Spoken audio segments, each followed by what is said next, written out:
She was on the way to the doctor with her baby. A bizarre case that has baffled investigators. But a 26-year-old mom of two never makes it. Farm workers found on his body The remains of Lila Diaz DeCeja, burning in this orchard. badly burned. But 8-week-old Anthony is missing. It's just bizarre. Nowhere to be found. I don't have no words to say. Just hours later, A couple tried to sell an infant. to a stranger. Police search for baby Anthony. Obviously, there's a story behind this whole thing. And word comes, an abandoned baby is found on a doorstep. It's going to take us some time to put it all together. Is it the missing boy? We are taking your calls. It's the death of a beautiful 26-year-old mom. There you see her in the top box. Lila Diaz DeCeja, the mother of two.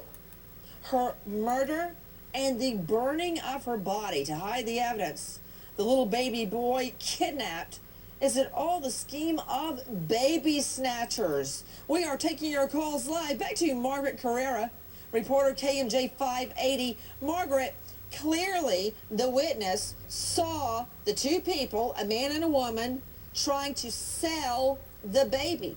Obviously, they could take a look at the father and say, no, that's not him, or he'd be under arrest tonight. So I'm pretty confident he wasn't out peddling his baby up and down on the street. Or I can tell you this much, Sheriff Mark Payson would have him behind bars right now. All right? Oh, for sure. He's not coming out and saying it, but I can figure that much out. Right, no, for sure. In fact, you know, Nancy, the dad, I asked immediately when I heard about this story, of course, one of the first things I even asked was, what about Dad? What do we know about Dad? And all I was told immediately was that he, along with the rest of the family, were following up with this investigation, very cooperative, and as Sheriff Payson mentioned, you know, his alibi checked out completely. But again, you know, they're also not ruling anybody out as well at this point still. I mean, I'm sure as you thought, as I thought, you know, this did not sound right the minute that I heard it, because we have not only a missing mother and her infant baby, but on the same exact day, we have that burning body in this field. I just, you know, gut instinct. You know something is not right. Michael Board, reporter WOAI News Radio, the couple selling the baby. What did the man look like? Let me see a picture of Daddy. The dad's about 5.5 feet tall, dark hair, big brown beard. The woman is a larger Mexican woman, brown hair, pulled back, jeans, a pink T-shirt. And Nancy, you have to think, if these people need money so badly that they're willing to sell a baby, what are they going to do next for money? You know, you got to find these people quickly. Okay, yeah, the husband is not light complected. He is not white. I don't think that is going to be confused. Plus, he's got this lady in tow. To Sheriff Mark Payson, what kind of job does the dad have? He's a laborer at a trucking company here in Merced County. And again, as Margaret had mentioned, all the stories that, I shouldn't even say story,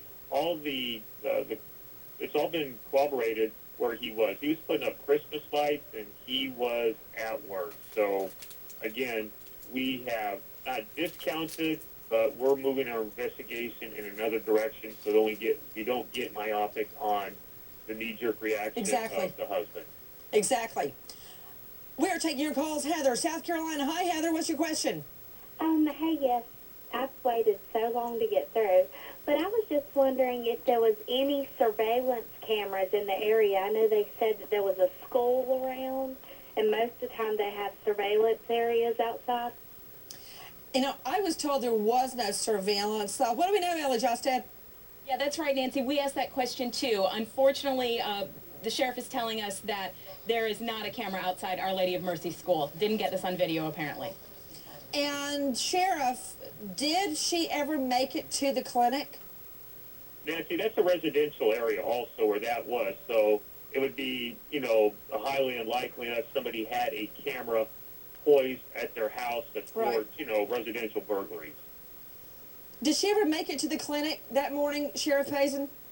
We don't believe so. We don't believe so. Somewhere along the line, we are theorizing she was intercepted through some either maybe she did have an acquaintance or through some ruse. I mean, because she had to be getting in or out of her car, or she had to know these people. Because if she's driving along, they're not going to be able to get her. She had to be getting in at, or out going into that clinic, somewhere where she... Yeah, then that's accurate also. We're backtracking to see if she may have stopped someplace. Was she waved down?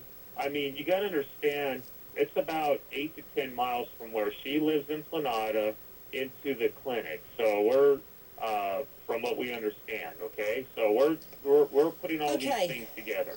Everybody, I've got a tip line for you, 209-385-7472. Help us. Very quickly, I want to take you to our next story. Take a listen.